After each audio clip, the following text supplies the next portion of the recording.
Welcome to Positive Talk Radio. Our goal is simple: to explore evolving ideas one conversation at a time. So, stay with us as right now we present. And welcome to the show, everybody. I'm so pleased that you're here because we've got a wonderful guest for you for the entire hour. And we're going to be talking about some really cool concepts and some really important things if you are interested in a little bit more operation from your heart than your head. This be the show for you. So I hope that you'll stay with us for the entire hour. And we've got one half of, and I would like to say the better half is not here today. And I know that you would agree with me that your lovely wife is working somewhere today, and so you're going to be with us for the entire hour. Cris Agafi, how are you today, sir? Thank you so much, Kevin. Yes, I'm very well, and yes, my better half is a full-time cardiologist, and right now she is saving lives in the hospital. So, yes, She my does. better half. And I hope to never meet her professionally, by the way. A lot of people hope that. Yes, she's a lovely person outside the hospital, and in the hospital, with the hat of the cardiologist, she is phenomenal as well. I gotta ask you, because she's obviously a doctor and she's a cardiologist, but she also has been working with Eastern medicine and with spirituality in a bunch of different ways. How does that work in the hospital setting when she is so much more than Western medicine? Yeah, well, I think she would explain it a lot better than I could, but it's true when I say that she is pretty much one of a kind cardiologist. She is specifically sought after for this specific reason, because she does treat the biological pump, the heart, right? But also tends to go into more Eastern practices as well, and psychology, and dealing with the core wound, and with doing that, healing the spiritual heart. So she does balance both in her practice. I would have to say that if I had to go to a cardiologist, I would want to go to her, because I think that she operates from a wholly different place than a lot of cardiologists do. Yes, very true. Very true. And because she operates from the heart and she's caring about the individual and she really wants to see things go well, which is why you are, and her, I was reading your bios, and you guys came together while you were in this search for a different type of lifestyle, a different type of spirituality. And you how did you actually meet? Yeah. So we met 20 years ago. We met at a wedding, the typical story where, she cut the bouquet. She said, she did.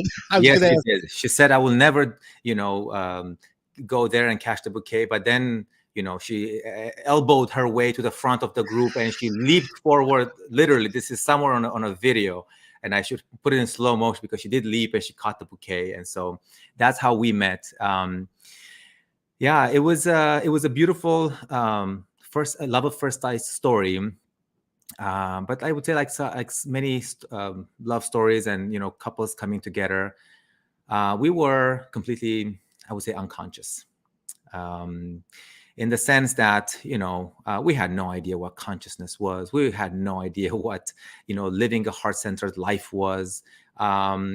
This was somewhere in the, in the dictionary, all these words, but not in our vocabulary, right?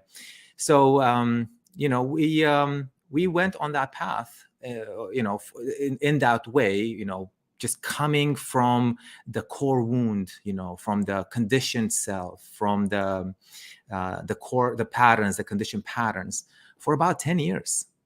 And, it worked out. It worked out really well. I would say, like many couples. But then 10 years ago, something happened where our life kind of took a turn and things started shifting. And we were changing. So we were not okay with the way that we were. We were still very much in love, of course. We're still very much in love right now, and our relationship grew, but we changed. And we know people that have hit these walls in their own personal growth, especially if only one of the partners grew, but the other one didn't. And then, unfortunately, they end up in divorce. And we stuck it out somehow. We figured out a way. We figured out a way to stay together and to grow together and to thrive. So we've been kind of doing that for the past 10 years, and really accelerating our growth. And at one point, just looking back, and I mean, of course, we've had a lot of people around us asking us, like, what are you guys doing? What's going on with you guys? And that prompted us to, I think maybe about 4 or 5 years ago, to really stop, and look back at our life and say, what did we do? How did we, manage to get here to where we are, and what are we doing? And let's codify it. Let's put it down on paper. Let's see how can we create a program out of it, if you want, or a lifestyle, and share it. See what happens. So that's yeah. No, go ahead. No, that's the story basically in a nutshell. Well, it's because you hit it right on the head. A lot of times when someone, and I like to put it into terms of like, okay, so why am I really here? And what am I really here to do?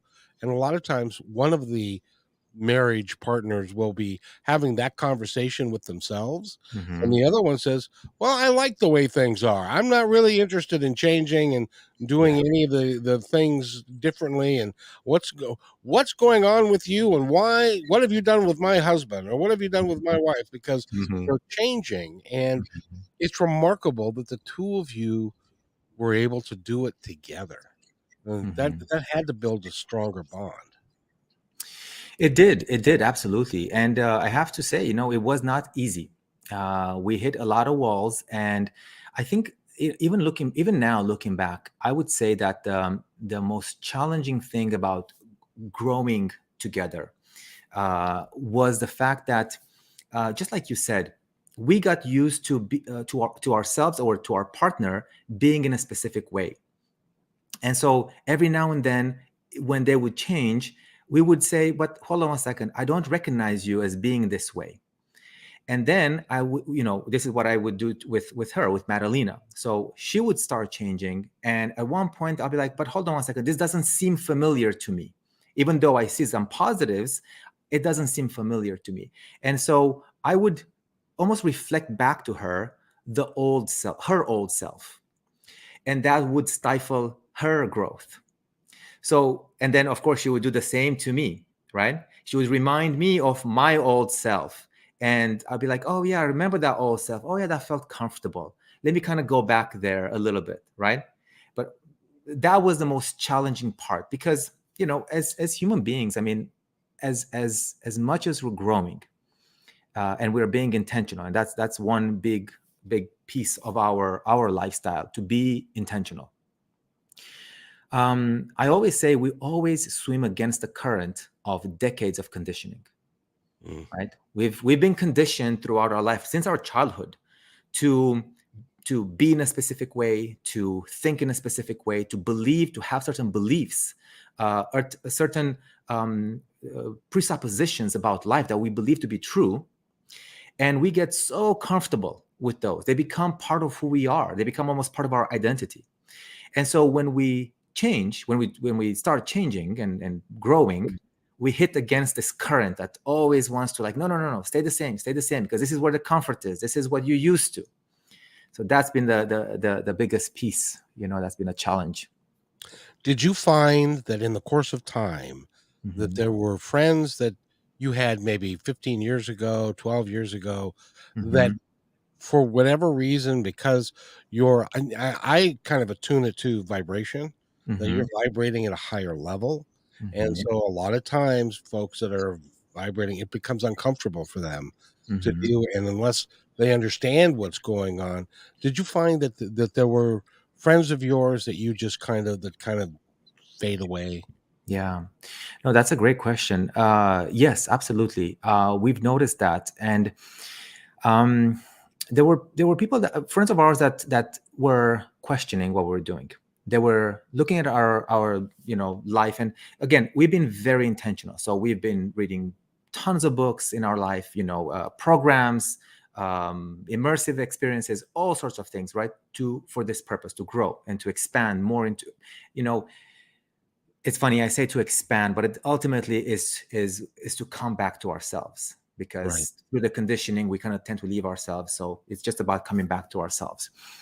And so because they couldn't understand what we were doing, they kept saying, like, why are you wasting so much time on these programs? Why are you wasting so much money? Why are you reading these types of books instead of these types of books? They couldn't understand. So slowly, they kind of faded away. They just disappeared out of our life. And that, in a way, it was sad, because, we love those friends. But at the same time, what I've come to realize is that that created more space in our life for new people that vibrate at the same frequency as us to come in our life. And then, of course, there are certain friends that um, they started realizing, like, well, they were asking the same questions. Oh, why are you doing this and why are you doing that? Why are you spending so much time and wasting so much money?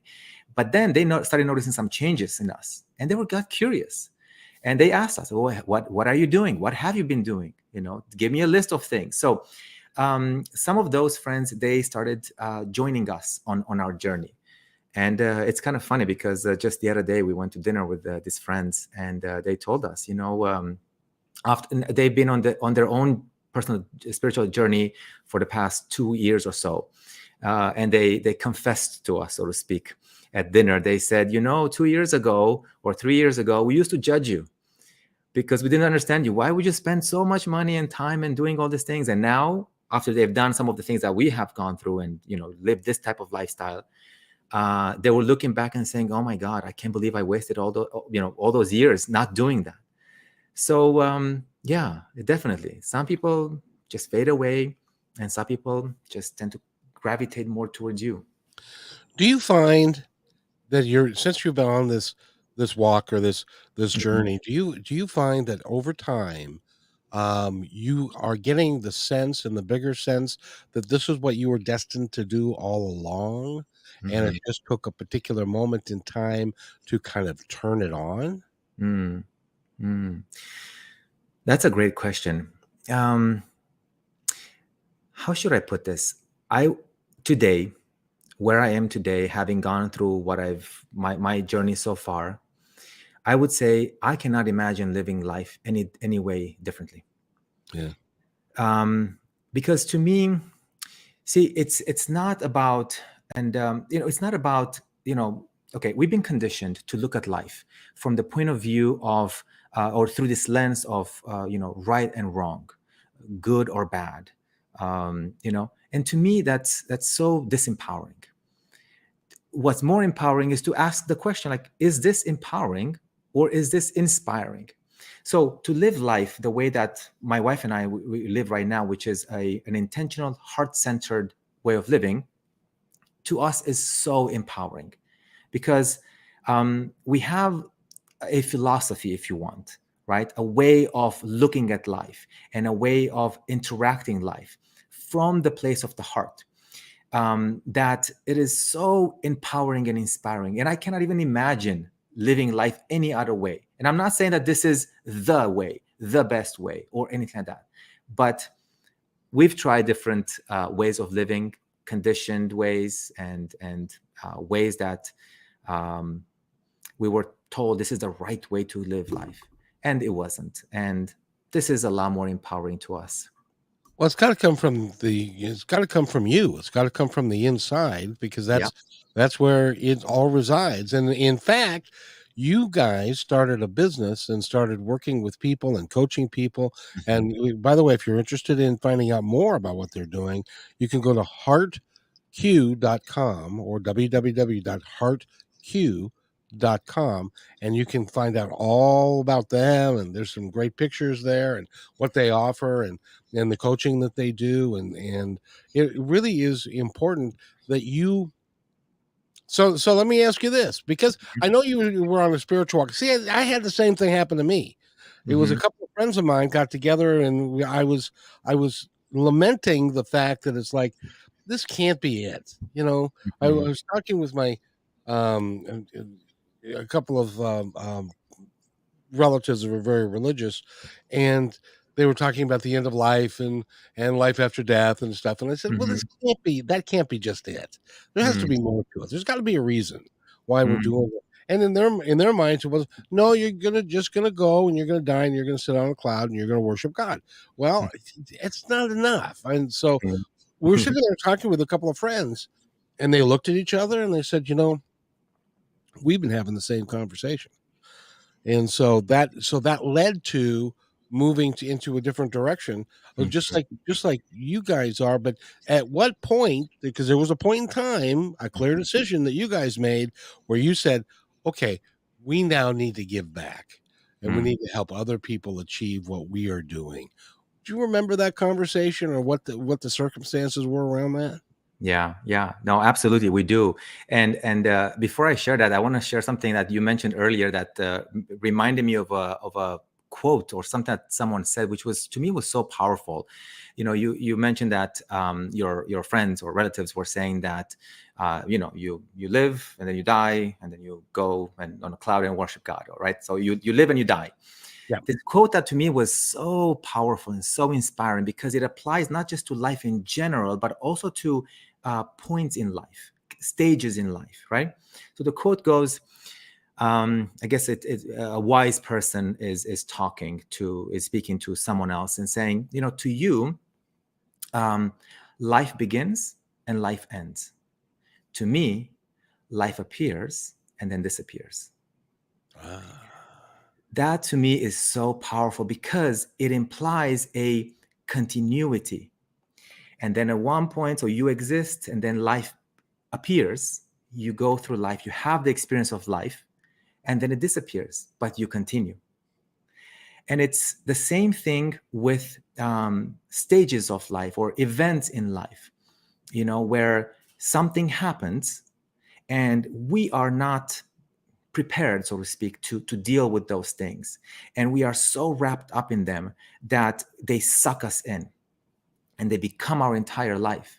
However, I found that if I look at those things as, I am living a full life, and then this event appears and then it disappears, then I continue to live a full life. To me, that is a lot more empowering. And so to us, this moment of feeling like, okay, it's time to give back, appeared at one point in our life, right? And again, it was about, I want to say about 4 years ago, where, we were asked by people around us, like, what are you guys doing? Obviously you're very different. You are starting to manifest things in your life that, we couldn't believe it was possible. And so they were questioning that. So we decided to look back and say, okay, what have we been doing? How are we living our life? And let's put it on paper. And so about 4 years ago, we decided to create this what we call now HeartQ, heart intelligence, right? Because we talk about IQ, intellectual intelligence. We talk about EQ, emotional intelligence, and then HeartQ, heart intelligence, right? And what we've noticed is that the common denominator was this living from the heart, this inherent connection to our heart, always coming back to our heart. What we call heart resilience. And I differentiate between resilience, just on its own resilience, and heart resilience. Resilience, I would say, is this powerful human trait of, when you fall down, you get up and you go again. And then you fall down again, you get up and you go back out again, right? It's a very powerful trait of our humanity. But that also has this inherent, I would say, bulldozer approach, meaning like, okay, I'm going to get up, I'm going to dust off, and I'm going to keep going no matter what. Great. It's amazing. It works in most situations. However, we go forward with the same consciousness that got us there in the same place. So we're bound to repeat the same mistakes. Yeah, of course we learn, but we tend to repeat the same mistakes over and over. So what we say is to practice heart resilience. And that is when we fall down, we rise and then we come back to ourselves. We come back to ourselves and check in with ourselves. Like, okay, who am I that have created this situation? How can I change so that I don't repeat the situation, but I create something more amazing, more beautiful, Hmm. So, yeah. I think that's beautiful. I was thinking while you were talking about the heart and stuff. Did it ever, like dawn on you guys that you're about heart intelligence and your wife's a cardiologist? Did you guys ever make that connection? Yes, it dawned on us afterwards. To be honest, we never intended it that way, but it just, and to be honest, it's very interesting, and I'm gonna kind of like let you in on a little conversation that my wife and I have about HeartQ in general, about this journey and this thing that we are, that this journey all that we are giving back to people. So HeartQ is not just something that we have created based on our life experience, and now we're putting it out there and say, here, do this thing as well, because it worked for us, it's going to work for you. Yes, that, but not just that. HeartQ, what we've realized is that it's this live thing. It has a life of its own, and us intentionally creating and living the HeartQ lifestyle always invites, and I don't want to say pushes us, but always invites us to step up and to live even more fully from our heart. We have this belief. It's one of our core principles that whatever we share, or with our community, or whatever we teach, we must embody it, or we must have done it at some point in our life, and it worked for that stage. So we never teach just theory. We always teach what we embody, right? So this, we always want to, share the most powerful thing, and that invites us to always step up and always live life from the heart. Do you find that while you're doing that Mhm. when you're thinking about what you should put in your course or what you could put in your course Mhm. and talk to people and stuff, do you find that experiences tend to show up that give you more experience and more resilience and more learning about a particular thing that you would like to talk about? Because I would guess, this is just me, but I'm guessing that if you were to say we would like to incorporate this, but we don't know enough about it to really, that experience will show up for you, so that Mhm. suddenly it's there, and so you can deal with it or talk about it and Yeah. incorporate that into your program, because you're right, it's an evolving thing. It's not Mhm. just something on paper. What you're doing is evolving all the time, I would guess. Oh yeah, absolutely, absolutely. It's very much a live entity of its own. It has its own life. So I will say this: what we teach is based on a spectrum of science and spirituality. That's why we always say that we bridge science and spirituality, right? So everything from Mhm. science, psychology, and spirituality, right? And so there is the science part, which is based on hardcore research, and then there is the psychology part, that's based on core wound trauma and things like that. And then there's also the spiritual part, which is, again, like you shared earlier, has to do with a lot with vibration, right? And connecting with yourself, and with your heart, in order to create those vibrations to attract those life experiences that not just help you grow, but you know, life is being created at the intersection of me, who I am now, and whatever life offers me in that moment. That's Mhm. where the spark happens. So yes, we are always open to that. And we do use our we do use meditations, for example, that are very heart centered, in order to manifest or to create those vibrations, to attract in our life whatever we do want. And they do happen. I mean, once we've been on this path, I cannot tell you, we live in a constant stream of synchronicities. This is the best way I can put it. It's a constant stream of synchronicities. So I- yes. it's all coincidence, isn't it? It's Yes, none of of it course. has a purpose or a reason. It's just all coincidence, which is really not the case at all. Not at all. No, no. It's everything is if we think in terms of vibration, you will attract what you are, always. So that's why when we say, okay, we want to attract a certain experience in our life, or maybe a certain person in our life, a guide, or anything like that, then we ask ourselves, what do we want to create? Like, how do I have to change in order to attract that kind of life? Here's the thing: we are all guided by unconsciously by questions. We continuously ask ourselves questions, and then our brain is, and it's an amazing machine, right? Biological machine, starts looking for answers and starts looking, strategizing and about how to manifest that, how to get to your goal, and all these things. Okay. Yep. And so when we say that we want to create something, some time ago, my wife wanted to create to take some time off and to create a what do you call it, a sabbatical. And in her world, they don't exist. They just simply don't exist in the medical world. And so um, she started changing herself to say things like, I am worthy. How can I create this in my life? And it is amazing, after we started that, how things just coincidentally worked, where all the right things lined up.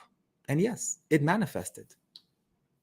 I found that in my own life with the things that have happened, and then I could go chapter and verse going back, Mm, 40 years of directions in my life that have changed and whatever, and including the fact that it was a surprise that at the very same moment that my job with a major food company as a district manager, they sold to mhm, somebody else and was going to move the branch away, and so I didn't want to work there anymore. At the same moment, KKNW, the radio station, flipped their format from a news format to a programming format that I could attach myself to.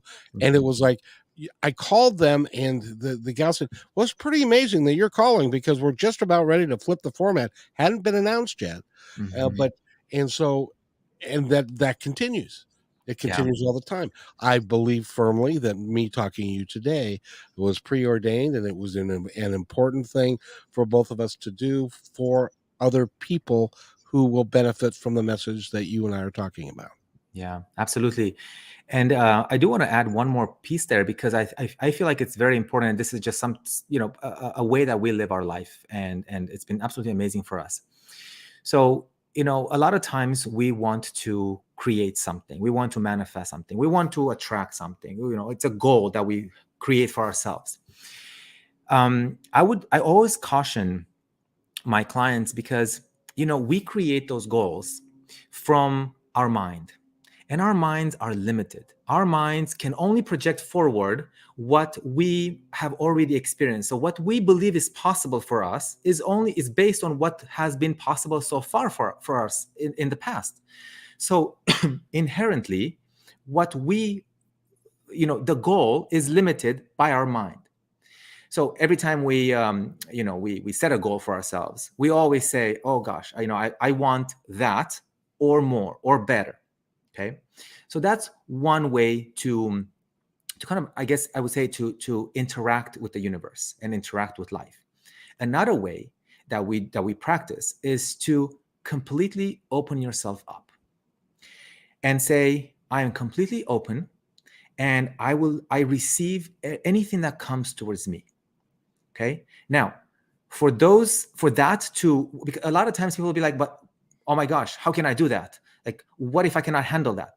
Well, there are two components, two belief systems that you need to have in order to live life on purpose, connected to your heart, in this surrender. One, it's imperative that you have an inherent trust in the universe, that you believe that whatever life gives you is for you, that somehow it will benefit you. You don't know yet how, but you remain curious to find out how that will be. So that's number one. Number two, you must build this trust in yourself that whatever it comes, no matter how scary it is, no matter how hard or challenging, or in the unknown realm it is, because it's the unknown that scares us, right? Tony Robbins says, we all love surprises, but we only love the surprises that we want, not the ones that we don't want. Right? That's so true. It's so true, right? So to have this trust in yourself that whatever life gives you, you can handle it. So if you believe that whatever life gives you is for you, and if you believe that whatever life gives you, you can handle it, you open yourself up and magic happens. We've done this in our life so many times. Even us being here today, it was through a stream of synchronicities that brought us here today. And yeah. No, keep going, brother. You're doing great. Yeah, no, it's just a way for us. It's always, again, doing it from the place of the heart. Okay.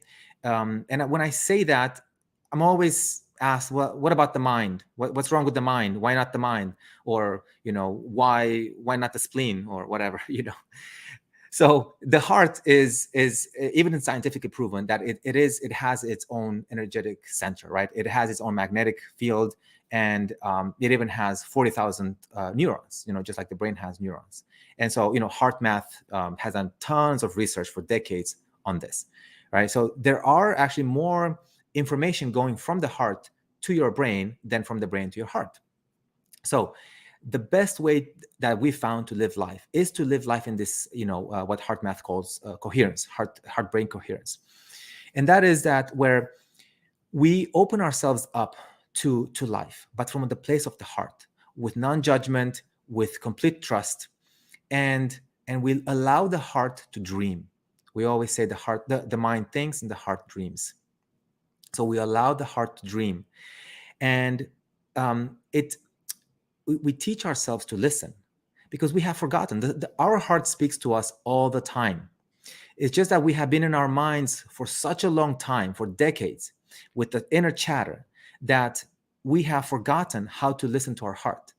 But if we pay attention, the heart always whispers. It's always there and always whispers. And if you do practice this the HeartQ lifestyle that we teach, you learn to open yourself up to the heart and to hear your messages. And then you connect with your mind and say, okay, mind, look what I got. It's a jewel. Let's go create something. Okay. Again, always with this open awareness of what else is going to show up.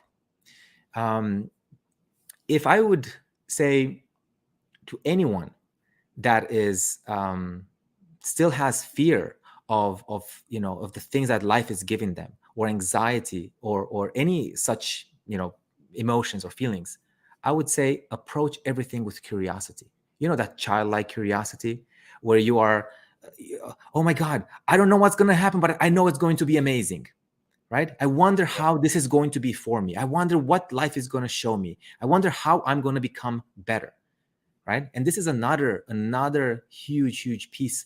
It's not just about, desiring something and getting it. Yes, that's amazing. That's great.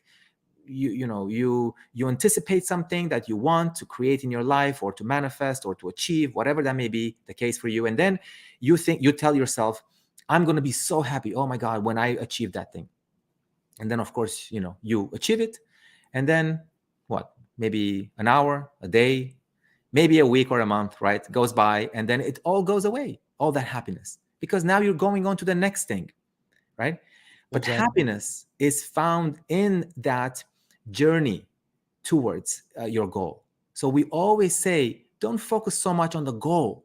Yes, look towards it, go there, but focus more, keep your focus on yourself, and who are you going to become at the end of this journey of achieving your goal. When you achieve your goal, don't celebrate, yes, I have achieved my goal. Well, of course, do that. but the bigger celebration is, let me see, who have I become on this path, on this journey.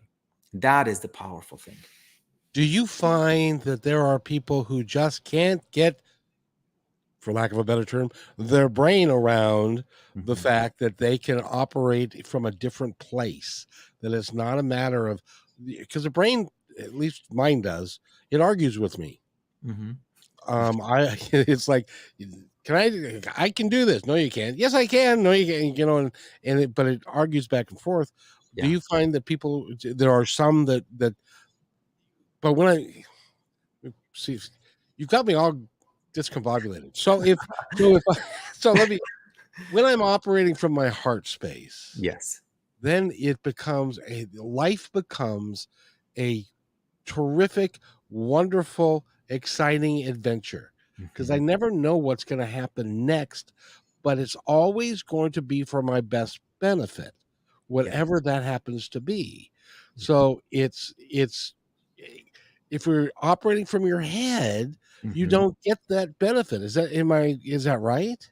Yes, it's very true. And the reason is this, and it has to do with our conditioning. Our conditioning as a human being in this life, from when you were born. And it also has to do with generational conditioning, evolutionary conditioning of us as a human species. Okay, so what do I mean by that? Let's go back thousands of years ago, when you had to deal with the saber tooth, and you lived in small communities, and so the safety component was not there, right? You were you were surrounded by threats everywhere you went, right? Yep. So before I even say that, okay, well, actually, no. Okay. So it was safer for you if you were walking down a path and you saw a rustling bush. It was safer for you to assume that that's going to be some kind of a dangerous animal, and move away, or just go somewhere else, go around it, than to assume that it's just a, I don't know, a cute squirrel, and then get eaten, right? Right. So by that definition, we are literally the descendants of all the people who assumed the worst, because the other ones that didn't got eaten, They're dead. right? They're dead. They were So they were lunch. yes, so we are the descendants of all the people that assumed the worst. So now fast forward over thousands of years of this type of conditioning, and also from the environment, but also passed on from parent to child. Okay, we have learned to ask ourselves this. We have been conditioned to ask ourselves this two primary questions that we continuously ask ourselves in every situation and unconsciously. We don't even. It's so buried so deep that we don't even hear ourselves asking this question. Those two questions are this: Am I safe? And do I belong? Now, Oh, they're yeah. connected, because the do I belong has to do with the safety one. So the very core question is, am I safe? In every situation, we ask ourselves, am I safe?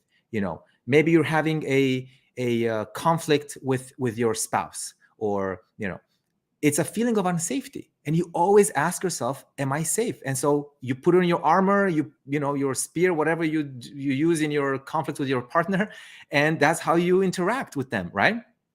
Now, do I belong? That's the very next question that also has to do with safety, because from time immemorial, if you did not belong to a social group, you're out on your own and you're And not safe. you're not going to live, You're right? not going to live. Exactly. So now, if and then this in this context also comes that question that we've also been conditioned to ask ourselves: am I right, or am I wrong? Is this good or is this bad? And how does this play into the belonging question? Well, if you are in a social group and you are right many times, then you're going to be elevated in that group. You're going to become maybe even a leader of the group. However, if you are wrong many times, if you say there's going to be fish in this part of the water, or lunch, dinner, whatever, right, and then you're wrong, it isn't, and you've been wrong many, many times, your social group is going to be like, well, we don't, you're not benefiting us anymore. We don't want you in the group, and they're going to exclude you. Fast forward to today. This is still happening today. For example, the corporate world, right? If you are right many times repeatedly in your job, you're going to climb up the corporate ladder. You're going to become a manager, you're going to become a director, and so on. However, if you're wrong many times and you make many mistakes, so to speak, right, you're going to be eventually fired. So this feeling, this need to belong has to do with our safety. Okay. Right. And I lost the train of thought because you did ask a question, and I was going there, but I forgot the question that you were asking. No, that's all right, because so that means then, Mhm. if but when we talk about belonging, we Yes. can actually raise the numbers of people that we belong to then include all of humanity, and then include all of the universe, Mm-hmm. because that can be part of our tribe, and that changes everything, doesn't it? It does change everything, and I also remember the question now. Okay, good. But yes, it does change. I would say that it changes at a conceptual level, because at the end of the day, you still have to physically interact with people.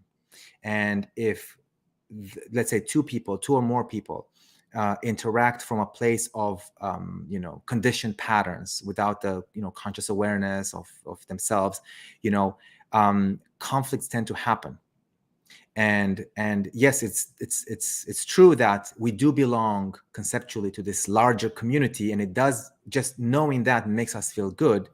But I would also say that when you go out in the 3D world, so to speak, and you interact with people, if we do not elevate the consciousness of humanity and bring people into more awareness of themselves, then we're going to continue to interact from that same consciousness that create conflict in the first place. And that's why and I'm coming back now to your initial question about living life from the mind versus from the heart, because you have the chatter in your mind. So again, we have these questions in our mind and we keep asking ourselves all the time. These are the basic ones. On top of those, am I safe and do I belong? On top of those questions, we ask ourselves questions all the time about, am I worthy? Can I do this? Am I skilled enough? Am I beautiful enough? Whatever. All these questions that we ask ourselves, right? And all of them because we want to feel safe and we want to belong. Now, if we've spent all our life at this level in our mind, asking ourselves all the time, question, and then trying to find the answer, and we tend to, like you said, we have a conversation with ourselves before we even have a conversation with other people, and we convince ourselves of whatever is true, quote unquote, even before we even get to experience what we can create, right? Our limiting beliefs is our truth, and that limits us from going out there and creating something different for ourselves. So that's why we say that in order to live life from the heart, you do have to intentionally and consciously drop into your heart. And that what that means is quiet down the mind. There are different ways to just quiet down the mind and start asking different questions. Start asking empowering questions.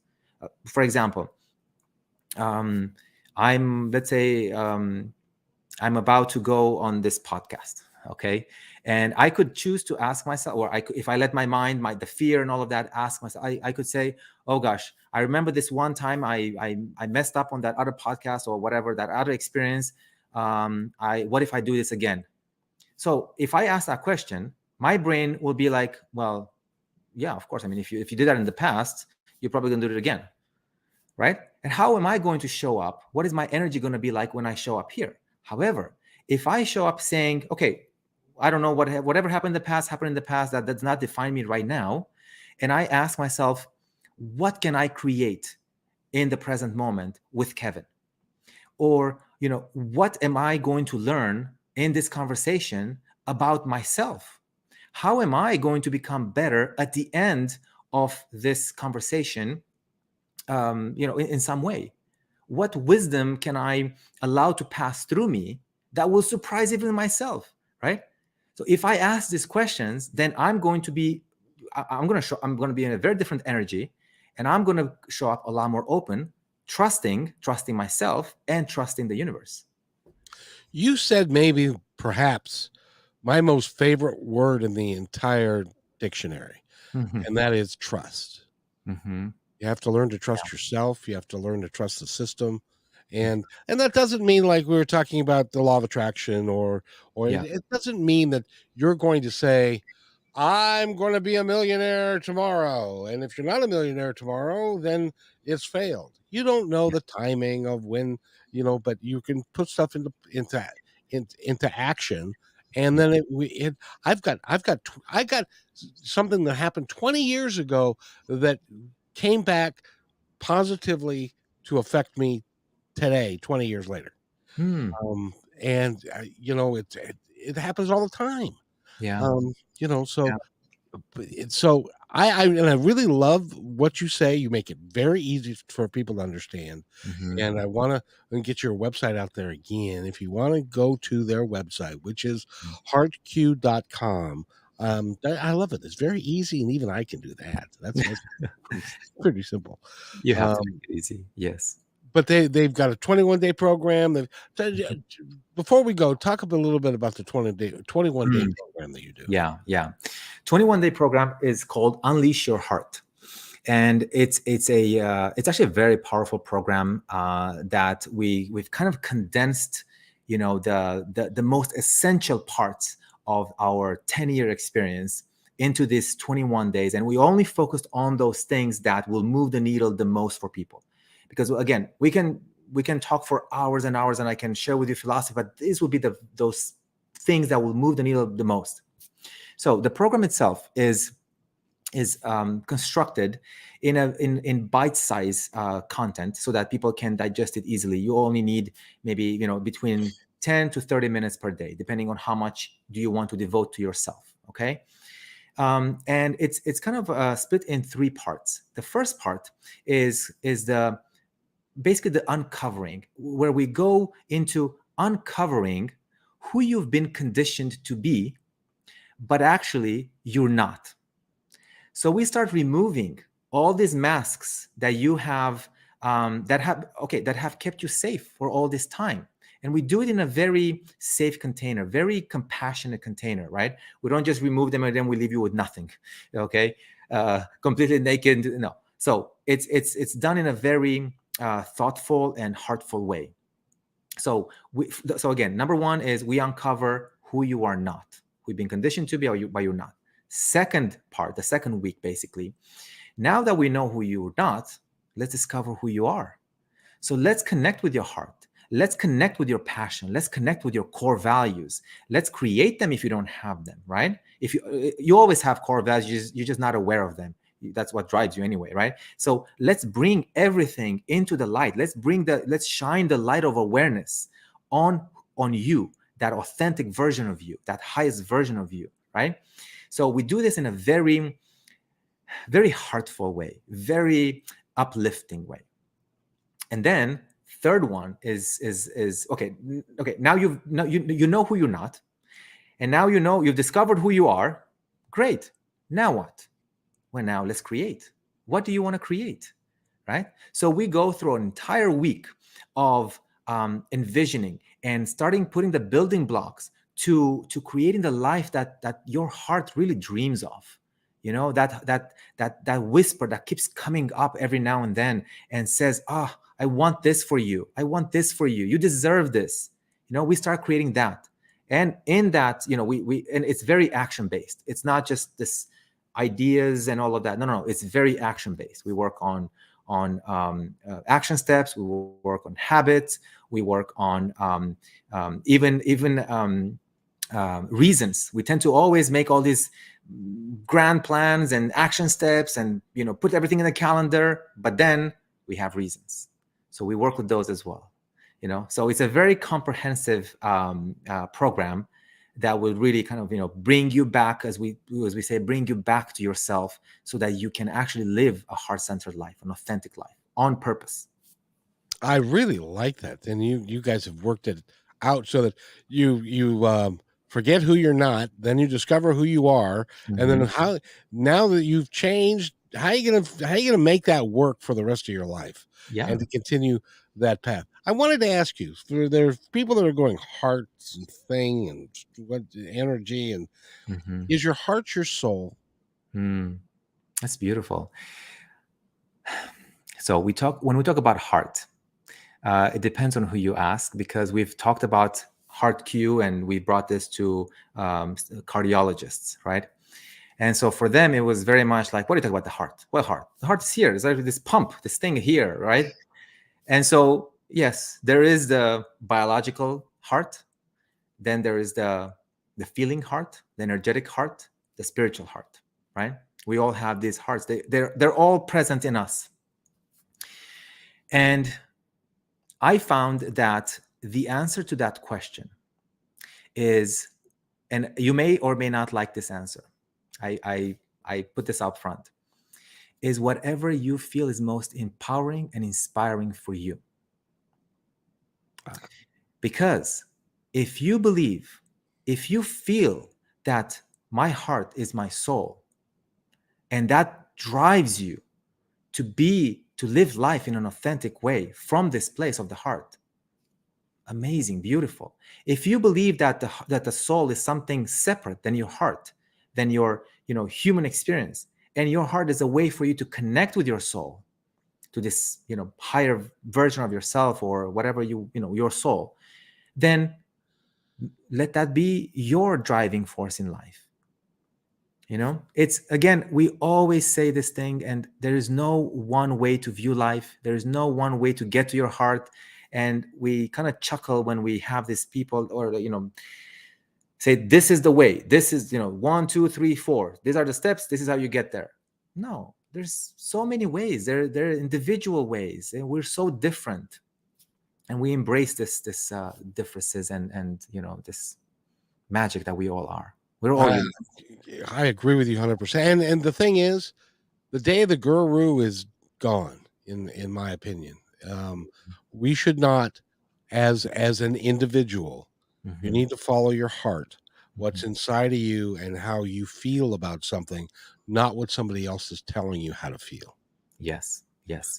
And that is such an important message that you just share right now, because a lot of times we tend to, again, we've been conditioned this way. We tend to think our way through life. How would it be to feel our way through life? Again, the mind thinks, the heart feels, and to allow yourself to feel, but I would say without a story. Okay, so feel whatever comes up, whatever experience you're having, feel the feeling, but without the story of, oh, this is why I'm feeling this way, and this is whatever story you're creating in your mind, and just let the feeling permeate your body, your being, and then ask yourself, okay, this experience that created this feeling inside of me, or this person that created this feeling inside of me, is this expansive to me, or is it constrictive? And which way do I want to live life? Personally, I would say expansive, right? I always want to expand, and I always want to, my question is always, how can I expand the person I'm talking to, right? Even with my wife is is masculine energy, female energy. I'm always asking myself, like, what can I do? How can I expand her more, into her feminine energy, right? So it's all about expansion and back into ourselves. I got to tell you, we've been talking with Cris Agafi, and I got to tell you, young man, you are truly gifted at what you do, and Thank you. I'm really excited about having you in the studio a couple of weeks from now on a Monday. Yes, And together with my wife, with the whole. the good doc will be there, and Yes. we're gonna have just a wonderful time. And as a matter of fact, I have to go to get ready for my next show. But before we do that, first of all, go to heartq.com. Secondly, I would like you to take a moment to tell our audience anything that you would like them to know, anything that's on your heart that you would like them to know, the ones that are listening now and the ones that will listen to this far, far, far into the future. Thank you for that opportunity, Kevin. I would say this. In everything that we want to create, there's a part of us that believes is possible. And at the same time, there's a part of us that believes it's not possible for us. So until you believe that whatever you desire in your life is possible for you, it'll be an uphill battle. So always ask yourself, who do I have to become in order to create the life that I want to create? And when you ask that question, quiet the mind and just listen to your heart. It will come as a whisper. It will be soft in the beginning, but when it does come, it will be clear. And trust it. Trust that answer. Trust yourself, and trust that life is here for you. This is a playground.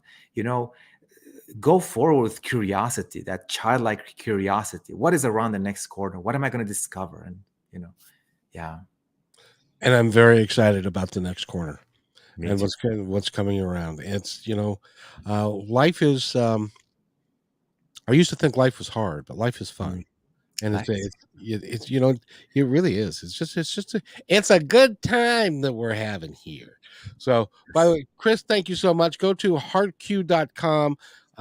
If you'll wait right there, I got to do this, and I'll be right back. Hey, thanks for enjoying this episode all the way to the end. Please give us a like and subscribe to this channel. This has been a production of PositiveTalkRadio.net. Please visit our website, oddly named PositiveTalkRadio.net, for more details about us and our mission, which is to provide great positive programming designed to inspire us all. I'm Kevin McDonald, and I'm proud of these shows, and I truly hope that you'll like them and share them with friends and family. So on behalf of our entire team, remember, be kind to one another.